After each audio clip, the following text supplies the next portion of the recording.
여러분 잘 모르시겠는데 보빙턴 가시면 여러분들 보빙턴을 제대로 보시는 걸 거예요. 마지막으로 여러분들 보빙턴을 방문하시려면 너가 알아?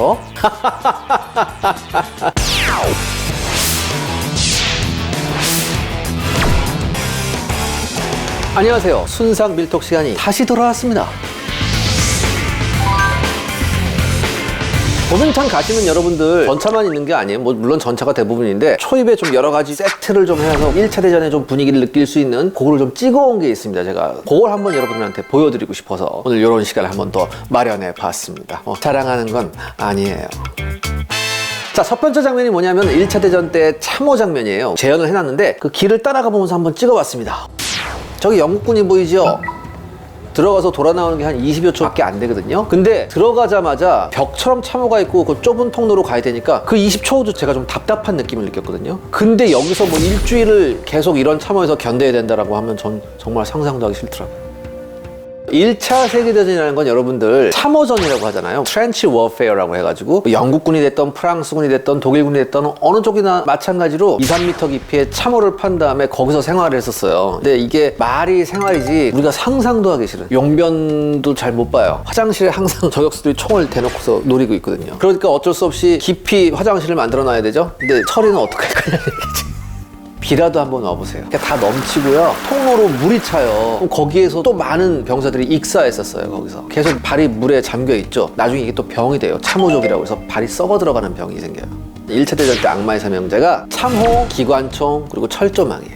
이들은 왜 방독면을 쓰고? 두 가지예요. 첫 번째는 적이 독가스 공격을 할 수 있어요. 독가스 공격을 견디면서 기관총을 쏠 수 있어야 되고, 두 번째는 뭐 기관총 쏠 때 워낙 매연이 많이 나오고 그래가지고 그것 때문에 썼다는 얘기도 있는데 아마 그거보다는 독가스 공격 때문에 썼지 않았을까. 이 전까지는 기관총이 적극적으로 전투에 쓰였던 예가 러일 전쟁이 하나예요. 러일 전쟁이 벌어졌을 때 많은 유럽 참관단이 가서 봤거든요. 기관총의 무서움을 보긴 했지만 우리가 싸울 때는 충분히 기관총을 제압할 수 있을 거다라고 착각을 했죠. 기관총이 여러분들 뭐 영화 같은 데 보면 정면에 딱 놓고 막 쏘는 것 같죠? 아닙니다. 전선이 있으면 양 끝에 대각선으로 딱 기관총을 설치해요. 서로가 교차할 수 있는 킬존이 있어요. 거기에 적들이 들어오면 완전히 갈려나가는 겁니다. 그럼 철조망은 왜요? 막 전진하는 병사들이 철조망에 걸리면 어떻게 돼요? 병사가 됐든 기병이 됐든 주춤할 거 아니에요. 그게 바로 또 기관총 사격 타이밍이에요. 여기서 막 갈려나가는 겁니다. 탱크가 왜 나왔냐? 바로 이런 참호와 철조망을 극복하기 위해서 전차가 나온 거란 말이에요.